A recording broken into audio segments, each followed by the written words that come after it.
ओम शांति। आज रविवार 11 जून के महावाक्य हैं अव्यक्त महावाक्य। पिछले रिवाइज कोर्स से 9 जनवरी 1995।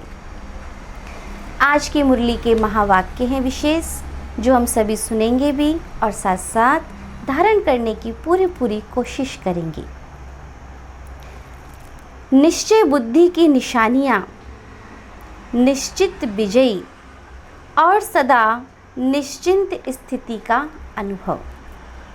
हमें परमात्मा पर संपूर्ण निश्चय होना चाहिए और उसकी विशेष निशानियां हैं कि विशेष हम सदा याद रखेंगे कि हमारी विजय सदा निश्चित है। आज सर्व बच्चों के रक्षक और शिक्षक बाप दादा अपने सभी ब्राह्मण बच्चों के फाउंडेशन को देख रहे थे। ये तो सभी जानते हो कि वर्तमान श्रेष्ठ जीवन का फाउंडेशन निश्चय है। जितना निश्चय रूपी फाउंडेशन पक्का है, उतना ही आदि से अब तक सहज योगी, निर्मल स्वभाव, शुभ भावना की वृत्ति और आत्मिक दृष्टि सदा नेचुरल रूप में अनुभव होती है। हर समय चलन और चेहरे से उनकी झलक अनुभव होती है, क्योंकि ब्राह्मण जीवन में सिर्फ जानना नहीं है कि मैं ये हूँ और बाप ये है, लेकिन जानने का अर्थ है वो जानते हैं, वो मानना और चलना।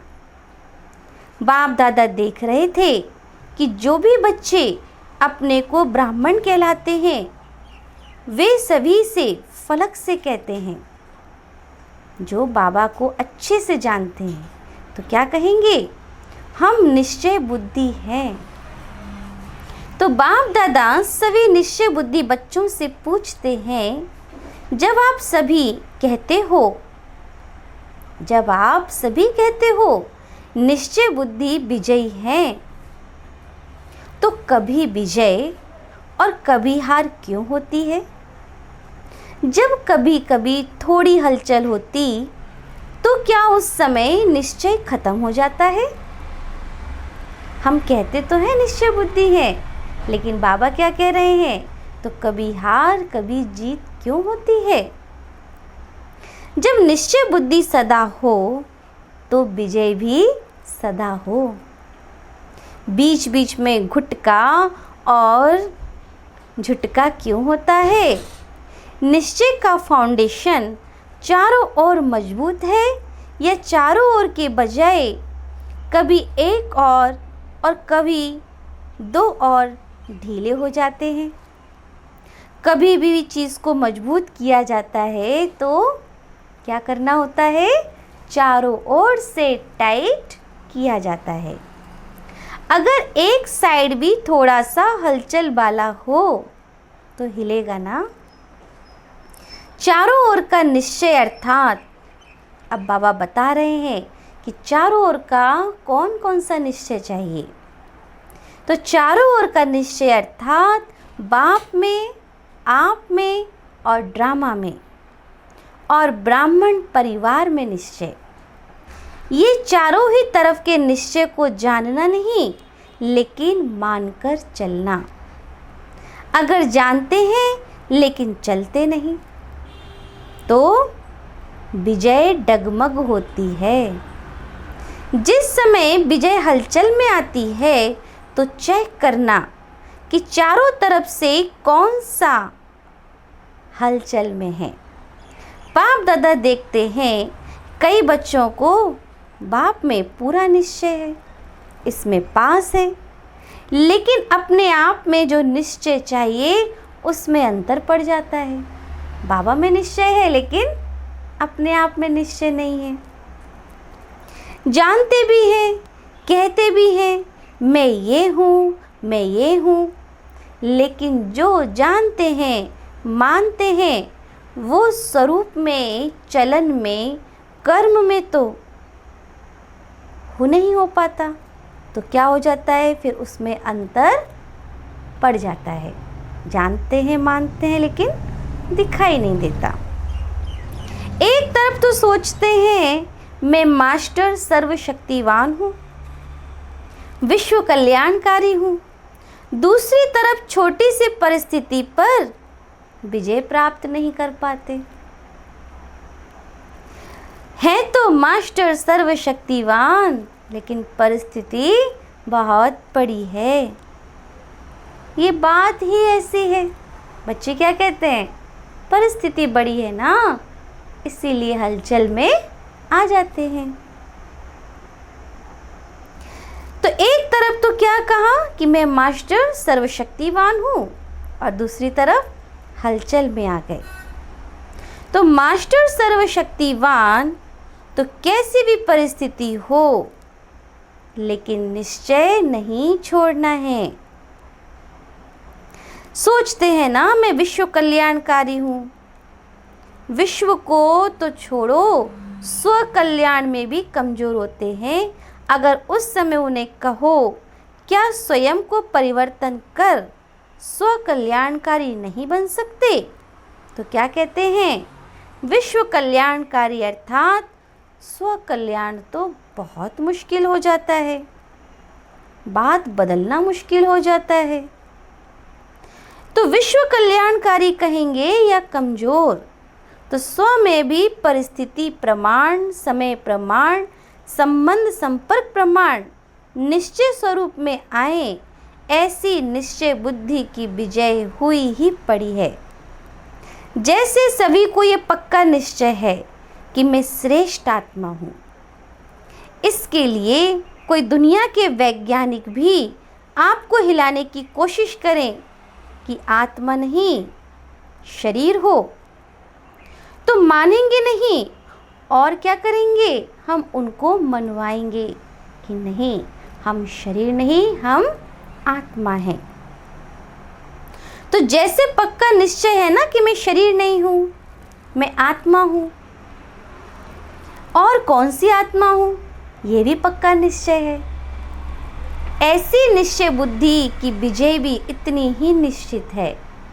अगर संभव, क्या कहते हैं? हर असंभव है, हार असंभव है, और विजय निश्चित है। यह भी निश्चित है कि बातें तो अंत तक आनी है, लेकिन उसमें विजय बनने के लिए एक ही समय पर चारों तरफ का निश्चय पक्का चाहिए। 3 में निश्चय है, बाबा में हो, स्वयं में हो, परिवार में हो, परिवार में नहीं तो ड्रामा में। तो 3 में भी अगर निश्चय है तो विजय निश्चित नहीं, मेहनत से विजयी होंगे। निश्चित विजय वाले को मेहनत नहीं करनी पड़ेगी। कई बार कहते हैं बाप दादा तो बहुत अच्छा, वो तो पक्का है कि बाप है और हम बच्चे हैं, हमारा बाप से ही संबंध है। लेकिन देवी परिवार में खिटपिट होती है, फिर क्या होता है? निश्चय डगमग हो जाता। तो क्या करते हैं? परिवार को छोड़ देते हैं, हल्का कर लेते हैं। तो एक साइड ढीला हो गया ना, बिना परिवार के माला में कैसे आएंगे? माला कब बनती है? जब दाने से दाना मिलता है, और एक ही धागे में पिरोए होते हैं। अगर अलग अलग धागे में अलग अलग दाना हो तो उसको माला कहेंगे? नहीं। एक ही धागे में सभी दाने पिरोए हुए हों तभी वो माला कहलाती है। तो परिवार है माला। अगर परिवार को छोड़कर 3 निश्चय पक्के हैं, बाबा, अपने आप में और ड्रामा में, तो भी बाबा कह रहे हैं कि मजबूती से नहीं बंध पाएंगे। चलो परिवार की खिटखिट से किनारा कर लो, बाप का सहारा हो, परिवार का किनारा हो, चलेगा? काम तो बाप से है, भाइयों से है, बाप से काम है, वर्षा बाप से मिलना है, भाई बहनों से क्या मिलेगा?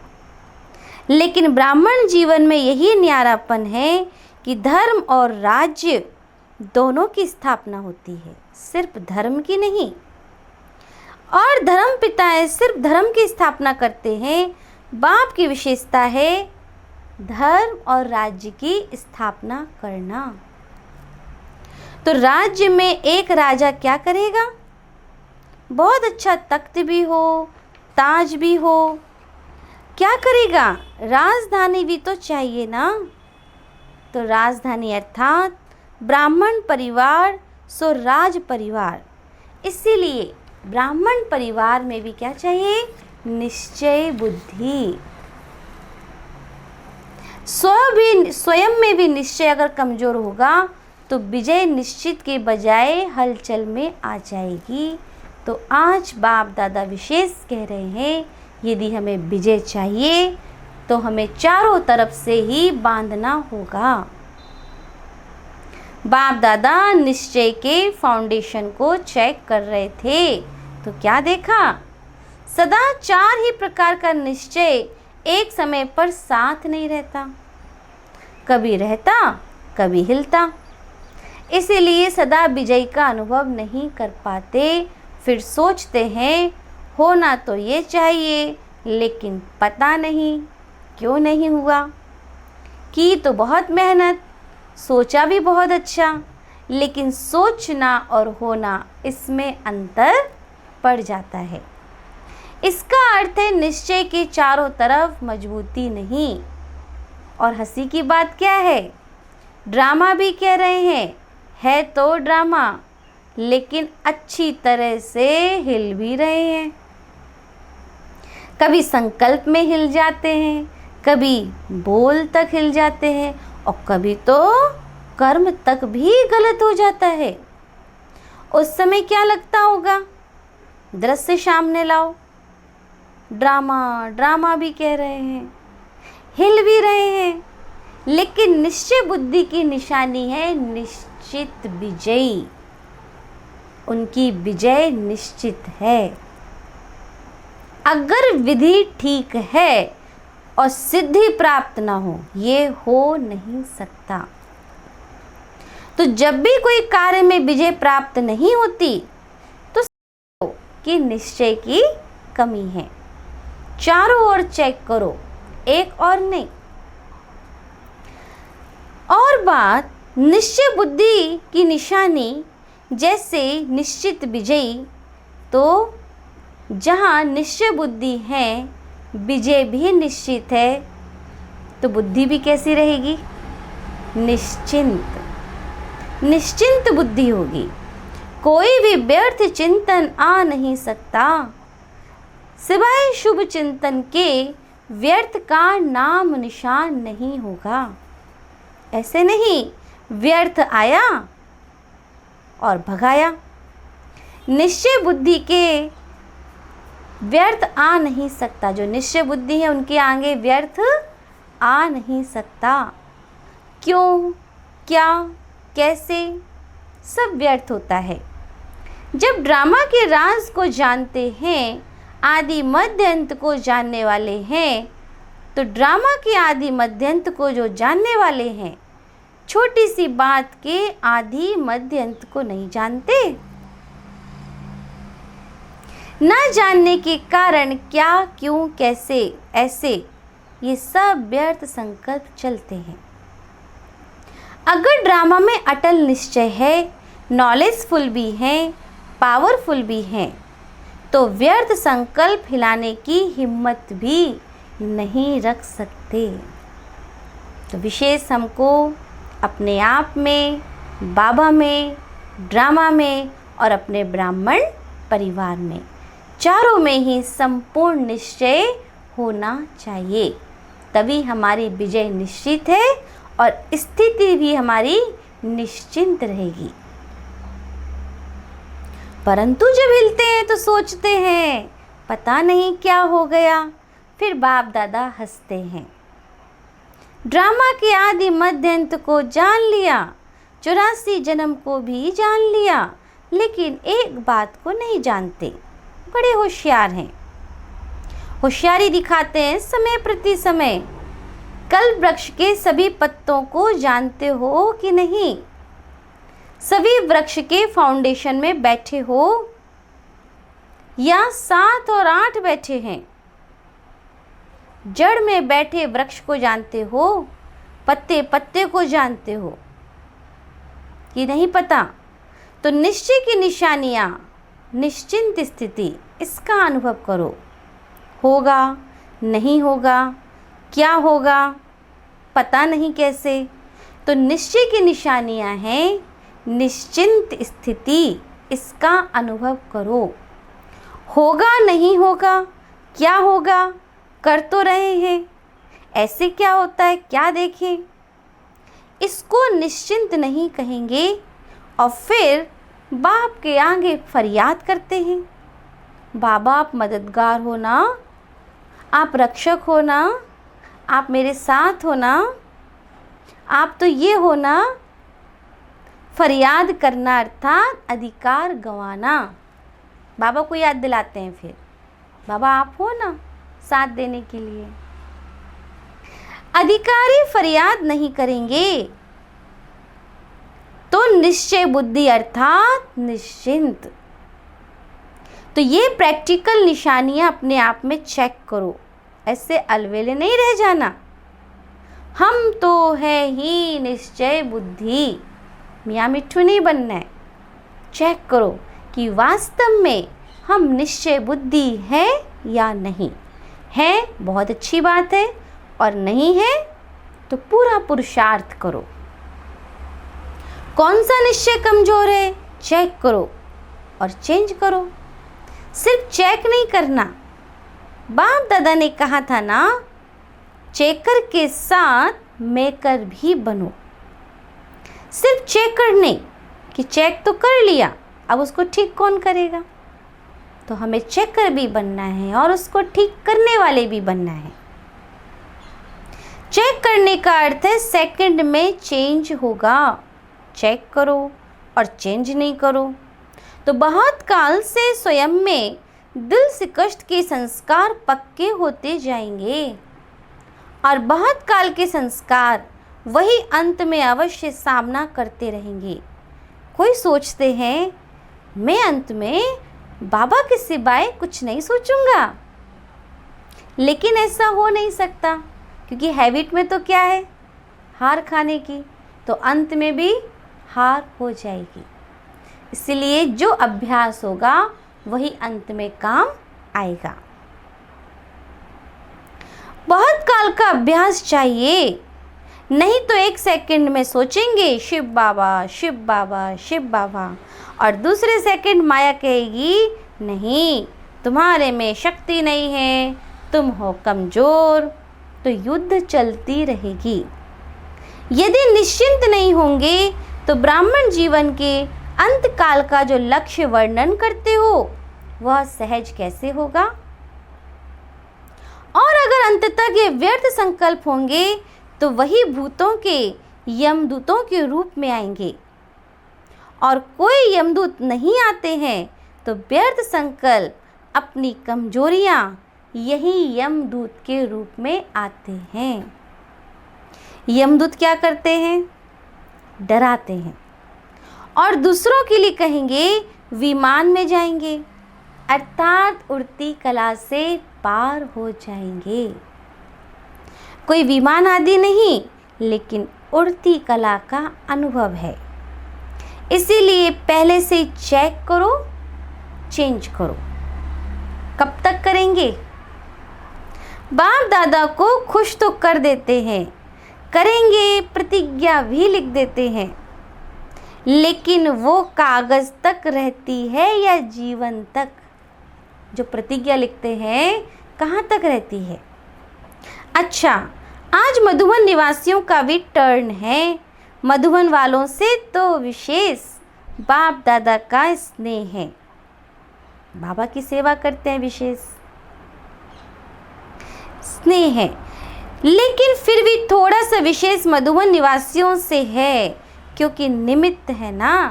बाबा कह रहे हैं वैसे तो सबसे स्नेह है, लेकिन विशेष मधुबन निवासियों से, क्योंकि वो फ्रंट में है, निमित्त हैं। सब उनके पास आते हैं। देखो, आप आते हैं, खातिरी तो ठीक करते हैं ना। मधुबन वाले खातिरी करने में पास हैं। जिसको मेहमान निवाजी करना आता है वो महान हो जाता है, सिर्फ खाने पीने में नहीं, दिल के स्नेह की मेहनत निवासी वो सबसे श्रेष्ठ है। चाहे पिकनिक कितनी भी करा लो, लेकिन यदि दिल का स्नेह नहीं मिलाया तो कुछ नहीं। मधुबन वाले दिल के स्नेह सहित मेहमान निवाजी करते हैं। करते हो ना? कोई नीचे ऊपर करेंगे तो बाप दादा ने ऐसे ही कहा, ऐसे नहीं करना। स्नेह के सागर के बच्चे हो, कब तक स्नेह देंगे ऐसा नहीं सोचना। सागर के बच्चे हो, सदा ही स्नेह देना है। सबके पास स्नेह का स्टॉक है ना। माताओं के पास भी है, कुमारियों के पास भी है, पांडवों के पास भी है। सागर ये थोड़ा है तो कभी क्रोध तो नहीं करते। जब स्नेह के सागर हैं तो क्रोध कहाँ से आया? किसके संस्कारों को जानकर सेटिस्फाई करते हो ना। चाहे वो रॉन्ग है, लेकिन आप तो नॉलेजफुल हो ना। जानते हो ना कि यह कैसा बच्चा है, लेकिन उस समय क्या कहेंगे? ऐसा कहेंगे क्या, इसने ऐसा किया तो हमने भी ऐसा कर लिया। रॉन्ग तो रॉन्ग है ना। तो बाबा कह रहे हैं तो आपका रिस्पॉन्ड भी क्या हो जाता है, फिर रॉन्ग हो जाता है। अगर एक बार क्रोध करते हैं तो कुछ नहीं, लेकिन बार बार करते हैं तो जानते हैं इसका स्वभाव ही क्रोध का है। तो वो क्रोध नहीं चलेगा तो क्या करेगा? उसका काम है क्रोध करना और आपका काम है स्नेह देना या क्रोध करना। 10 बार करें, आप एक बार तो जवाब देंगे, ऐसा कहते हैं बच्चे, और नहीं देंगे तो 20 बार करेगा। फिर क्या करेंगे? तो इतनी सहन शक्ति, या उसने 10 बार किया और आपने क्या किया? आधा किया, कोई हर्जा नहीं। उसने झूठ बोला, आपने क्रोध किया, तो क्या ठीक हुआ? बहादुरी है। झूठ बोला, क्रोध आ गया। झूठ बोलना तो अच्छा नहीं लगा, क्या क्रोध करना अच्छा है?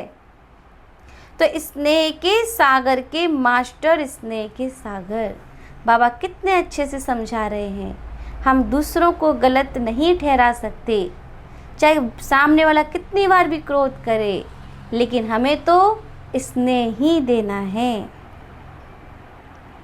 कुछ भी हो जाए, सारी दुनिया ही क्यों ना आप पर क्रोध करे, लेकिन मास्टर स्नेह के सागर दुनिया की परवाह नहीं करेंगे। बेपरवाह बादशाह हो, जो परवाह थी उसको पा लिया। अभी इन व्यर्थ बातों से बेपरवाह बादशाह बनो। चेकिंग की परवाह नहीं, चेंज होने की परवाह करो। व्यर्थ में बेपरवाह कर सकते हो। बच्चा, पोत्रा, धोत्रा, धोत्री थोड़ा सा क्रोध करेगा, थोड़ा सा नीचे ऊपर होगा, तो स्नेह के बजाय भावना भी आ जाती है। दफ्तर में जाएंगे, बिजनेस में जाएंगे, नौकर कुछ ऐसा मिल जाएगा, वायुमंडल ऐसा मिल जाएगा। फिर बाबा समझा रहे हैं, व्यर्थ से बेपरवाह बादशाह बनो। समर्थ में बेपरवाह नहीं। कई उल्टा भी उठा लेते हैं, जहाँ मर्यादा होगी वहाँ कहेंगे बाप दादा ने कहा है बेपरवाह बनो, लेकिन मर्यादाओं में बेपरवाह नहीं। आपका टाइटल है मर्यादा पुरुषोत्तम। ये मर्यादाएं ही ब्राह्मण जीवन के कदम हैं। अगर कदम पर कदम नहीं रखा तो मंजिल कैसे मिलेगी? सदा बाप के कदम पर कदम रखो, तो ये मर्यादाएं ही कदम है। अगर इस कदम में थोड़ा भी नीचे ऊपर होते हो तो मंजिल से दूर हो जाते हो और फिर मेहनत करनी पड़ती है। बाप दादा को बच्चों की मेहनत अच्छी नहीं लगती। कहते हैं सहज योगी और करते हैं मेहनत, तो अच्छा लगता है क्या? तो बाबा क्या कह रहे हैं? मेहनत नहीं, बाबा की याद में कार्य। महसूस करो भगवान मेरे साथ है, तो मेहनत नहीं, भगवान की याद में कार्य होगा तो सरल हो जाएगा। चारों ओर के सर्व निश्चय बुद्धि श्रेष्ठ आत्माएं, सदा निश्चिंत विजयी आत्माएं, सदा निश्चिंत आत्माएं, सदा श्रेष्ठ विधि द्वारा वृद्धि करने में निमित्त बनने वाली विशेष आत्माएं, सदा एक बाप, एक बल, एक भरोसे में अचल अडोल रहने वाली समीप आत्माओं को बाप दादा का याद, प्यार और नमस्ते। आज का वरदान है, दिल के स्नेह और संबंध के आधार पर समीपता का अनुभव करने वाले निरंतर योगी भव। दिल के स्नेह और संबंध के आधार पर समीपता का अनुभव करने वाले निरंतर योगी भव। ब्राह्मण आत्माओं में कोई दिल के स्नेह और संबंध से याद करते हैं और कोई दिमाग अर्थात नॉलेज के आधार पर संबंध को अनुभव करने का बार बार प्रयत्न करते हैं। जहाँ दिल का स्नेह और संबंध अति प्यारा अर्थात समीप है, वहाँ याद भूलना मुश्किल है। जैसे शरीर के अंदर नस नस में ब्लड समाया हुआ है, ऐसे आत्मा में निष्पल अर्थात हर पल याद समाई हुई है। इसको कहते हैं दिल के स्नेह संपन्न निरंतर याद। स्लोगन है, निस्वार्थ और निर्विकल्प स्थिति से सेवा करो तब सफलता मिलेगी। निस्वार्थ और निर्विकल्प स्थिति से सेवा करो तब सफलता मिलेगी। तो आज की अव्यक्त महावाक्य हम सभी ने सुने, आप सभी इनको याद रखें और अपने जीवन में धारण करें। अच्छा, ओम शांति। मस्तक सिंहासन पे हम आत्माएं, राजन बने और शासन चलाएं। कर्मेंद्रियां कर्मचारी हमारी, भ्रिकुटी बीच दरबार अपना सजाएं। मस्तक सिंहासन पे हम आत्माएं, राजन बने और शासन चलाएं।